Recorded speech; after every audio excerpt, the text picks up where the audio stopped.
Shalom, berjumpa kembali di Urban Channel. Pada sesi ini, saya membahas satu topik, haruskah orang Kristen ibadah di gereja? Haruskah orang Kristen ibadah di gereja? Istilah gereja berasal dari kata Yunani yaitu eklesia, yang berasal dari kata ek, yang artinya keluar dari, dan kaleo yang berarti memanggil. Jadi gereja adalah suatu kelompok yang dipanggil keluar dari kegelapan kepada terangnya yang ajaib. Dari pengertian kata gereja ini, maka gereja bukan berbicara tentang gedung, bukan berbicara tentang organisasi, tetapi berbicara tentang organisme, yaitu orang yang telah menerima penebusan Kristus, Yesus, Sang Juru Selamat kita. Jadi gereja itu adalah orang percaya yang telah hidup baru di dalam Yesus Kristus, yang sekarang menjadi umat Tuhan dan telah beroleh belas kasihan Tuhan, dan hidupnya hidup di dalam belas kasihan Tuhan. Dari pengertian gereja tersebut, maka pertanyaan, haruskah orang Kristen ibadah di gereja? Saya ganti menjadi, mengapa orang Kristen harus beribadah? Jadi pertanyaan, haruskah orang Kristen ibadah di gereja? Jika kita melihat dari arti kata gereja itu sendiri, maka pertanyaan ini tidak tepat. Pertanyaan yang tepat seharusnya, mengapa orang Kristen harus beribadah? Itu pertanyaan yang tepat. Karena pertanyaan haruskah orang Kristen ibadah di gereja, ini tidak cocok dengan pengertian kata gereja sebagaimana seharusnya dipahami oleh orang Kristen. Puji nama Tuhan. Alasan orang Kristen harus beribadah adalah mengikuti teladan Yesus. Kita tahu bahwa Yesus sangat-sangat menekankan pentingnya ibadah. Yesus senang dan selalu ada waktu untuk beribadah dan juga bersekutu dengan murid-muridnya. Dan kita tahu bahwa Yesus pelaku hukum Taurat yang sempurna. Seluruh hukum Taurat dikerjakan oleh Yesus dengan sempurna, digenapi di dalam dirinya. Bahkan Yesuslah satu-satunya tokoh di dalam sejarah Alkitab yang menggenapi, yang melakukan hukum Taurat secara sempurna. Jadi alasan Kristen harus beribadah karena memang ini teladan yang diberikan oleh Yesus, sebagaimana juga Yesus mempraktekkan hukum-hukum Taurat yang digenapi di dalam pribadinya sendiri. Kita melihat di dalam Alkitab bahwa Yesus juga berkumpul di rumah ibadah, di sinagog, baik juga di bait Allah.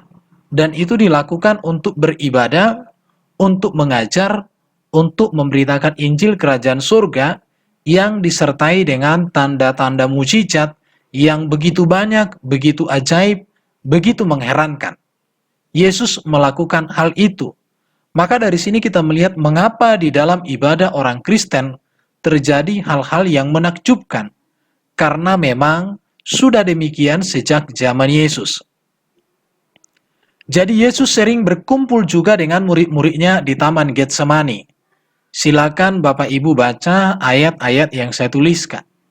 Jadi mengapa juga orang Kristen harus beribadah? Karena memang ini menjadi satu gaya hidup, kebiasaan yang dilakukan oleh Yesus, diteladankan oleh Yesus kepada gereja, dan ini yang diteruskan oleh murid-muridnya. Jadi gereja mengikuti para rasul. Gereja mula-mula meneruskan teladan daripada Yesus. Oleh karena itu, maka orang Kristen beribadah mengikuti Yesus, mengikuti para rasul gereja mula-mula yang meneruskan ajaran dan teladan Yesus. Para murid dan orang percaya di dalam kisah para rasul dijelaskan bahwa para murid dan orang percaya memiliki kebiasaan berkumpul bersama untuk belajar firman Tuhan. Di sana mereka berdoa dan berbagi kasih satu dengan yang lain, sejak atau setelah Yesus naik ke surga. Jadi apa yang dilakukan Yesus semasa Yesus masih melayani bersama murid-murid, diteruskan oleh para murid bersama dengan orang-orang percaya. Selalu memiliki kebiasaan untuk berkumpul bersama, dan itu disebut sebagai ibadah. Karena para murid dan semua orang percaya belajar untuk mempelajari firman Tuhan, mereka berdoa berbagi kasih, dan mereka di sana benar-benar menikmati persekutuan. Ada ayatnya di Kisah Rasul 2, 42, 46, dan juga Kisah Rasul 4, 31, dan seterusnya. Puji Tuhan. Jadi alasan orang Kristen harus beribadah, saya tegaskan kembali, ini adalah teladan Yesus yang diteruskan oleh para rasul. Dan kemudian ibadah atau apa yang dilakukan Yesus ini menjadi satu pola, menjadi satu ketentuan hidup Kristen sampai saat ini. Itu sangat jelas. Makanya orang Kristen itu sangat bangga ketika melakukan ibadah. Sebab pola ibadah yang dikerjakan oleh orang Kristen adalah meneruskan apa yang diteruskan, yang sudah dikerjakan, yang sudah dibuat dasarnya oleh Yesus sendiri. Maka Ibrani pasal 10 ayat 25 dikatakan, janganlah kita menjauhkan diri dari pertemuan-pertemuan ibadah kita. Tetapi marilah kita saling menasihati dan semakin giat melakukannya menjelang hari Tuhan yang mendekat. Jadi ibadah itu sangat dipentingkan oleh orang-orang percaya pada gereja mula-mula. Dan dalam ibadah ini harus semakin saling menguatkan, saling melengkapi, saling mengingatkan kepada kebenaran di dalam persekutuan kepada Tuhan. Pada peristiwa ini terjadi yang namanya pergumulan bangsa, yaitu adanya virus corona. Bagaimana orang Kristen menyikapi hal ini? Bahwa peristiwa ini tidak bisa menghambat orang Kristen di dalam melakukan ibadah. Itu sangat jelas. Jadi saya tegaskan di sini bahwa ibadah bagi orang Kristen tidak dapat dihentikan oleh hal apapun. Sebab ibadah telah menjadi nadi dan denyut jantung orang percaya. Maka ibadah itu harus dilakukan. Bahkan jika kita membaca Alkitab, para nabi dan para rasul terus beribadah kepada Tuhan walau nyawa menjadi taruhannya. Oleh karena itu maka ibadah harus dilakukan. Berdasarkan apa yang gereja mula-mula lakukan, ibadah Kristen tidak dibatasi oleh tempat dan waktu. Tidak berbicara tempat dan tidak berbicara waktu. Baik itu jam, hari, minggu, bulan, tahun. Tetapi ibadah itu harus menjadi gaya hidup sehari-hari. Di mana kita akan menemukan di dalam Kisah Rasul pasal 2, 46 dan seterusnya di sini, gereja mula-mula mengadakan ibadah tiap-tiap hari. Itulah sebabnya Paulus mengatakan bahwa tubuh ini adalah bait Allah. Jadi sangat jelas, alasan orang Kristen harus beribadah karena memang ini menjadi sebuah gaya hidup orang Kristen yang sudah diteladankan oleh Yesus, dan hal ini tidak bisa dihalangi, tidak bisa dihentikan oleh hal apapun. Ibadah itu harus jalan dalam keadaan apapun, bahkan sekalipun nyawa menjadi taruhannya. Dan ini yang sudah dipraktekkan oleh gereja mula-mula, bahwa mereka beribadah di tengah-tengah ancaman, di tengah-tengah malapetaka, di tengah-tengah penganiayaan, mereka terus beribadah. Dan ibadah di sini tidak dibatasi oleh ruang. Tidak harus di gereja, tidak harus di satu tempat tertentu, tidak. Tidak harus di sinagog, tidak harus di bait Allah. Tidak harus hari Minggu, tidak harus hari Sabtu, hari Sabat, tidak harus hari Senin. Tetapi tidak dibatasi oleh ruang dan waktu. Mengapa? Karena memang ibadah yang sesungguhnya adalah tubuh kita ini menjadi baitnya, menjadi bait Allah yang hidup. Oleh karena itu maka saya tegaskan dalam video ini, ibadah harus menjadi esensi dari persekutuan orang Kristen. Persekutuan orang Kristen tanpa nilai ibadah adalah merupakan perbuatan yang sia-sia. Tidak ada artinya kumpul-kumpul, tidak ada artinya duduk bersama tanpa memiliki nilai ibadah. Oleh karena itu, maka orang Kristen sejati, segala persekutuan perkumpulan apapun harus menjadikan ibadah sebagai esensi daripada perkumpulan atau persekutuan itu sendiri. Jadi bukan sekedar apa adanya ibadah itu. Di sini saya menjelaskan apa sih arti ibadah, mengapa ibadah harus menjadi esensi persekutuan Kristen. Kata ibadah dalam bahasa Ibrani adalah avodah. Artinya mengabdi kepada Tuhan. Mengabdi, menjadi hamba, menjadi pelayan kepada Tuhan. Tetapi kata mengabdi kepada Tuhan di sini tidak serta-merta berbicara aktivitas di gereja atau aktivitas di rumah ibadah, tidak.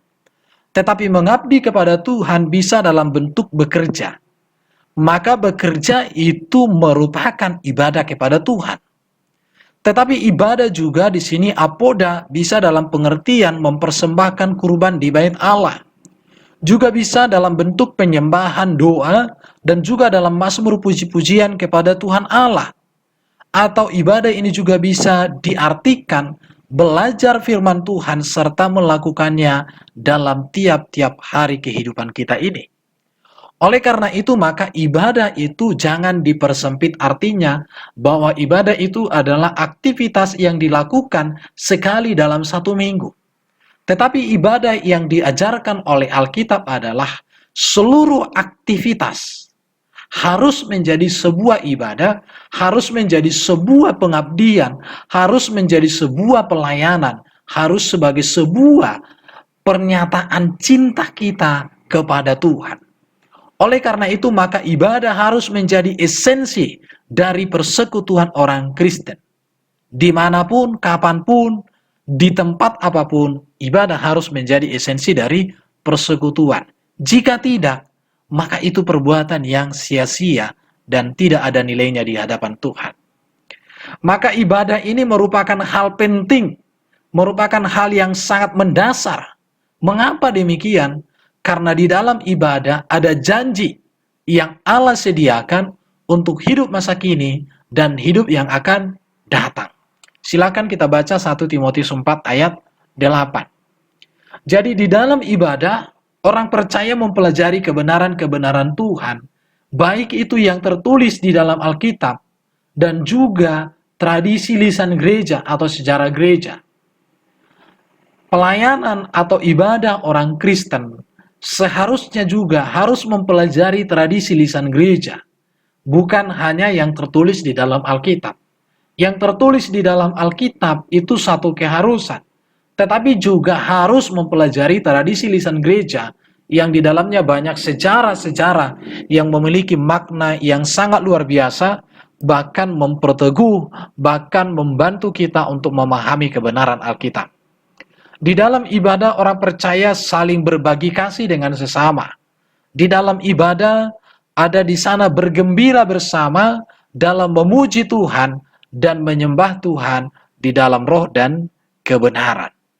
Oleh karena itu, maka saya tegaskan ibadah harus menjadi esensi dari perkumpulan, persekutuan, harus menjadi inti dari kehidupan orang Kristen. Itu sangat jelas. Dan itu saya tegaskan berulang-ulang dalam video ini. Sekarang saya membahas tempat beribadah orang Kristen sesuai dengan pertanyaan di awal. Apakah orang Kristen harus beribadah di gereja? Tempat beribadah orang Kristen, kalau kita membaca di dalam kitab Perjanjian Baru, yang pertama itu adalah di Bait Allah. Dan Bait Allah ini merupakan pusat ibadah orang Yahudi. Sebagaimana dikatakan Kisah Rasul pasal 2, 46, pasal 5, 21, dan 42. Jelas dikatakan di Bait Allah. Tapi Bait Allah hanya ada satu di dunia secara bentuk bangunan. Hanya ada di Israel, tapi sekarang sudah tidak ada lagi. Yang kedua, kita melihat tempat beribadah orang Kristen adalah sinagog. Sinagog ini adalah sebuah tempat yang dibangun untuk digunakan sebagai tempat persekutuan umat Tuhan. Sinagog merupakan tempat yang memiliki pengertian yang sama dengan bangunan gereja. Jadi tempat berkumpul, tempat untuk belajar, tempat menyembah, dan tempat untuk memuji Tuhan, tempat untuk berdoa. Yesus mengajar kumpulan orang di dalam rumah ibadah, di sinagog. Sinagog ini merupakan pusat pelayanan atau pusat ibadah Yesus dan juga menjadi pusat daripada pengajaran dan pelayanan para murid. Silakan kita baca Matius 4 ayat 23, Matius 9 ayat 35, dan Kisah Rasul 2 ayat 46 dan pasal 9 ayat 20. Jadi tempat beribadah orang Kristen yang kedua itu adalah sinagog. Di dalam Alkitab ini sangat jelas. Yesus berulang-ulang mengajar di sinagog, berulang-ulang beribadah. Demikian juga dengan para murid-murid, para rasul di dalam Kisah Para Rasul. Tetapi tempat beribadah orang Kristen selain dua tempat tersebut, ada juga namanya rumah pribadi, bahkan rumah yang disewa. Para rasul dikatakan berkumpul di rumah pribadi dan juga di rumah-rumah jemaat dengan cara bergilir. Itu jelas dikatakan di Kisah Rasul 2 pasal 2 dan Kisah 2 4 sampai 6 dan Kisah Rasul 26 ayat 26 dan pasal 5 ayat 42, pasal 9 ayat 43, 1 Korintus 16 ayat 15 dan 19. Jadi para murid beribadah di rumah-rumah pribadi. Jadi sangat jelas bahwa beribadah itu tidak berbicara tempat, tetapi berbicara esensi pengabdian kepada Tuhan. Sangat jelas ya. Bahkan dikatakan juga dalam Kisah Rasul 28 ayat 30, Paulus melayani perkumpulan orang yang datang ke rumah yang ia sewa sendiri. Jadi disewa. Kalau sekarang ada orang beribadah di tempat yang disewa, itu sesuai dengan apa yang tertulis di dalam Alkitab. Karena ibadah itu tidak berbicara tempatnya, tetapi ibadah itu berbicara tentang adanya sebuah pengabdian, ketundukan, penghormatan, dan di sana ada persekutuan dengan Tuhan melalui firman, melalui puji-pujian, dan melalui doa. Itulah esensi ibadah. Bukan soal tempatnya, bukan soal harinya, dan bukan soal jamnya, tetapi adanya pengabdian dan ketundukan. Kita juga melihat bahwa tempat beribadah orang Kristen itu di ruang terbuka. Kita melihat Yesus melayani orang banyak di ruang terbuka seperti di bukit, bahkan juga di taman, bahkan juga di tepi pantai. Artinya di sini sangat jelas bahwa kalau Yesus saja mengadakan ibadah pelayanan di ruang yang terbuka, orang Kristen melakukan hal yang sama di hari-hari ini, dan itu alkitabiah. Sangat luar biasa kebenaran ini. Jadi persekutuan Kristen harus tetap berlangsung walau nyawa sekalipun menjadi taruhannya. Berlangsungnya persekutuan Kristen tidak ditentukan oleh tempat, melainkan ditentukan oleh esensi dari persekutuan tersebut, yaitu ibadah, pengabdian kepada Tuhan Allah kita yang hidup. Jadi di sini kalau ditanya apakah orang Kristen harus beribadah di gereja secara gedung, saya katakan tidak harus. Karena sesungguhnya orang Kristen beribadah dimanapun. Tetapi jika kita memiliki satu tempat khusus untuk berkumpul bersama, sebagaimana Yesus dan para murid-murid memiliki sinagog untuk beribadah, itu sangat baik sekali. Itu sah-sah saja. Dan hal ini berkaitan dengan adanya virus corona sekarang ini. Ada orang yang mengatakan ibadah harus di gereja. Tetapi ada orang yang tidak setuju ibadah di rumah. Saya mau katakan, dimanapun kita harus boleh beribadah. Dan beribadah itu tidak berbicara runutan acara seremonial atau alat-alat musik yang digunakan semata. Tetapi ibadah yang sesungguhnya adalah adanya persekutuan, ketundukan dengan Allah, adanya pembelajaran mengenal Allah melalui firman, adanya penyembahan dan pujian yang dinaikkan kepada Allah. Itulah esensi daripada ibadah orang Kristen. Jadi bukan soal harus di gereja, harus hari Minggu, atau harus hari apapun. Karena memang Yesus dan gereja mula-mula sudah melakukan hal-hal yang luar biasa. Bahkan Paulus mengatakan tubuh kita adalah bait Allah itu sendiri. Sekarang saya akan menyampaikan prinsip ibadah Kristen. Prinsip ibadah Kristen yang pertama adalah memberikan hidup secara total sebagai persembahan yang kudus dan yang berkenan kepada Tuhan. Roma pasal 12 ayat 1. Memberikan hidup secara total sebagai persembahan yang kudus. Ada orang yang berbicara tentang perpuluhan. Saya menyinggung sedikit di sini. Perpuluhan apakah harus diberikan? Saya katakan jangankan perpuluhan. Seluruh apa yang ada dalam hidup kita seharusnya kita pakai untuk memuliakan Tuhan. Kita pakai untuk mempersembahkan untuk dipersembahkan bagi kemuliaan Tuhan. Karena apapun yang ada pada diri kita, bahkan diri kita sendiri pun, sesungguhnya adalah milik Tuhan. Itu prinsip ibadah orang Kristen. Maka ibadah orang Kristen bukan berbicara buah sulung lagi, bukan berbicara perpuluhan lagi, bukan lagi berbicara persembahan syukur, persembahan misis lagi, tetapi ibadah orang Kristen sebenarnya punya prinsip bahwa hidupnya dan segala sesuatu yang menempel dan melekat pada dirinya sesungguhnya harus disadari bahwa itu adalah milik Allah yang harus diberikan seutuhnya bagi misi Allah, bagi tujuan Allah di dalam hidupnya, melalui hidupnya di tengah-tengah dunia ini. Itu harusnya menjadi prinsip ibadah orang Kristen.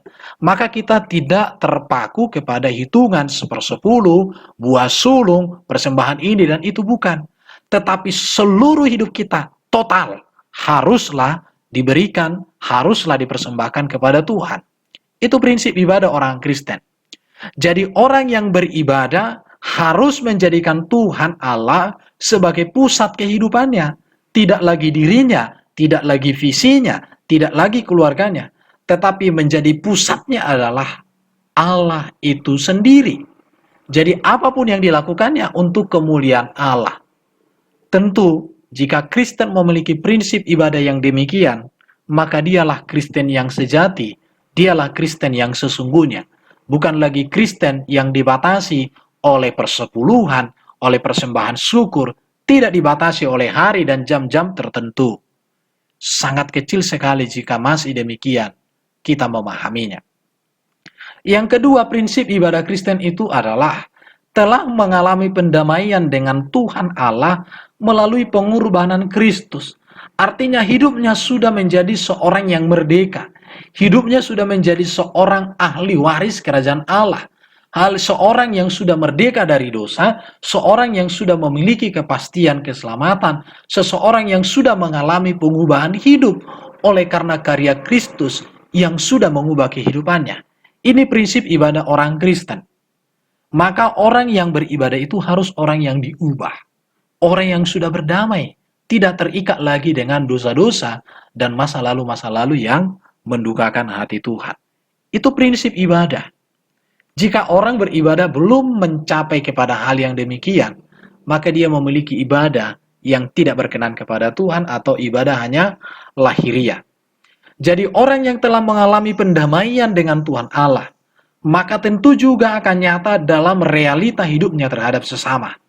Saya percaya orang yang memiliki prinsip ibadah bahwa dia sudah berdamai dengan Allah, sudah mengalami penebusan dan oleh pengorbanan Kristus dalam dirinya, tentu dia akan berubah hidupnya, berubah segala-galanya, dan hal ini akan kelihatan dalam realita hidupnya, baik terhadap Tuhan Allah yang kita sembah, baik juga terhadap sesama. Tidak mungkin tidak berubah. Oleh karena itu, maka orang yang beribadah berarti dia mengalami pembaharuan dan penyempurnaan tiap-tiap hari menurut standar kebenaran firman Tuhan dan kehendak Kristus yang agung. Yang ketiga, prinsip ibadah orang Kristen adalah ibadah Kristen itu harus berlangsung dengan cara yang berkenan kepada Tuhan.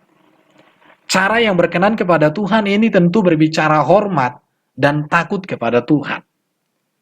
Ini sangat perlu untuk dipahami arti kata hormat, arti kata takut kepada Tuhan. Jika kita menghormati seseorang, maka kita tahu memberikan penghargaan yang pantas kepada seseorang itu sesuai dengan jabatannya.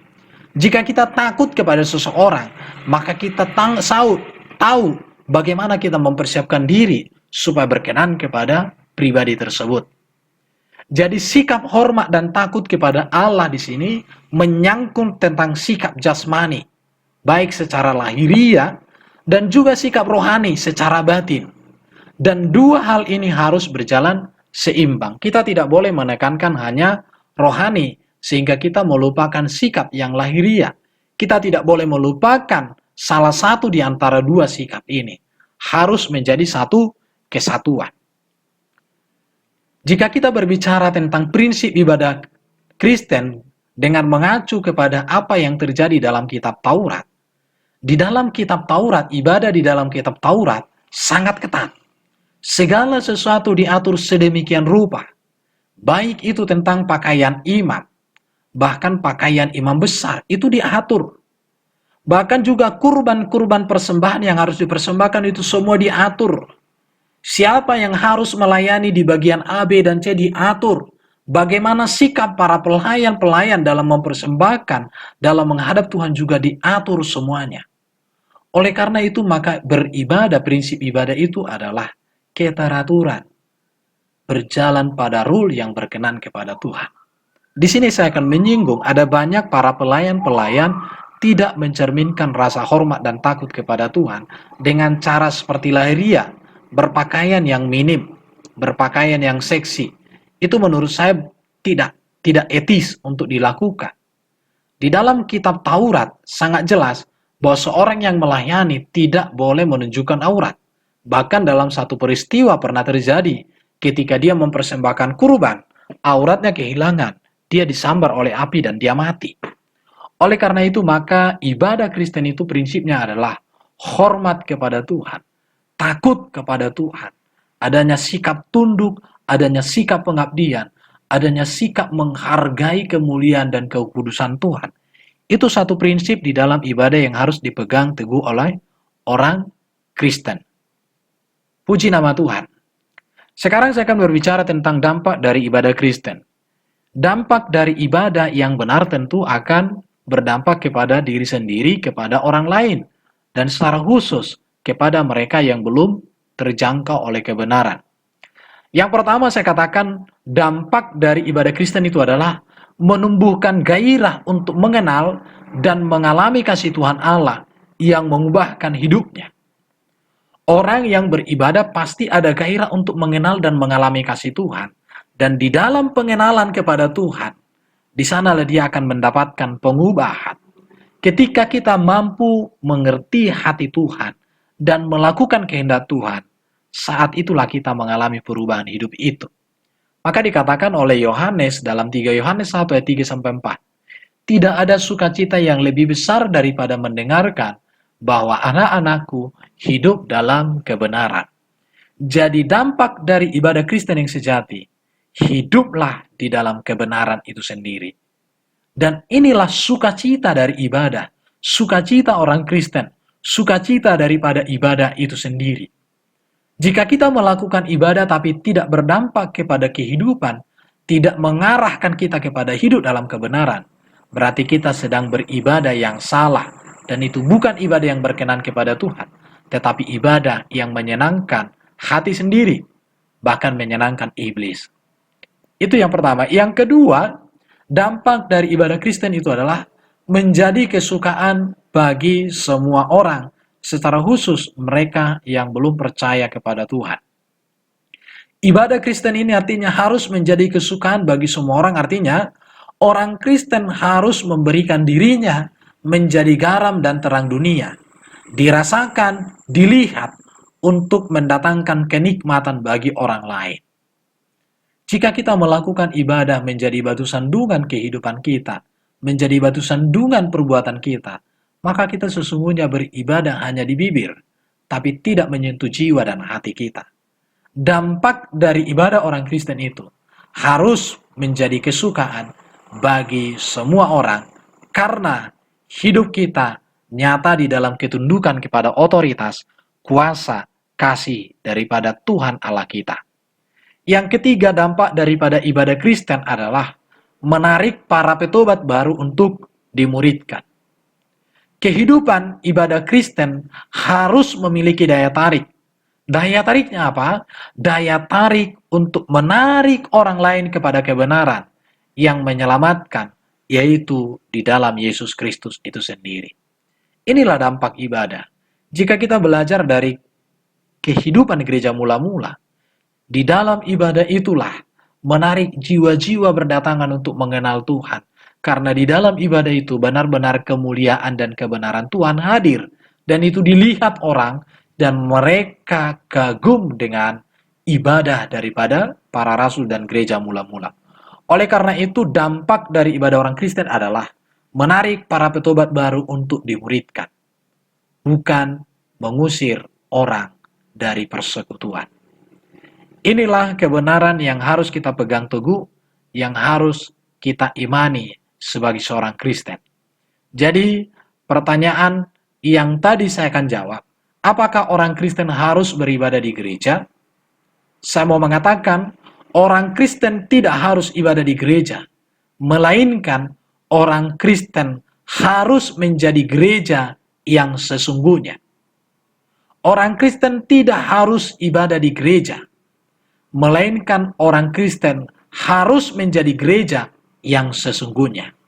Kalau orang Kristen sudah menjadi gereja yang sesungguhnya, maka ibadah di gereja atau tidak di gereja itu bukan menjadi persoalannya. Karena dia sendiri sudah menjadi gereja, maka dia tahu memungsikan ruang gereja, gedung gereja secara benar. Tapi jika dirinya belum menjadi gereja yang sesungguhnya, maka gedung gereja bukanlah tempat ibadah baginya, tetapi gedung gereja menjadi tempat dia untuk menunjukkan kemunafikannya, untuk menunjukkan sesuatu hal yang menjadi kamuflase kehidupan. Tetapi jika dia menjadi gereja yang sesungguhnya, maka gedung gereja menjadi sebuah wadah yang sangat luar biasa, dijadikan tempat untuk bersekutu dengan Allah, dan tempat untuk menarik banyak jiwa, mengalami kasih Tuhan, mengalami keselamatan, mengalami sukacita surga.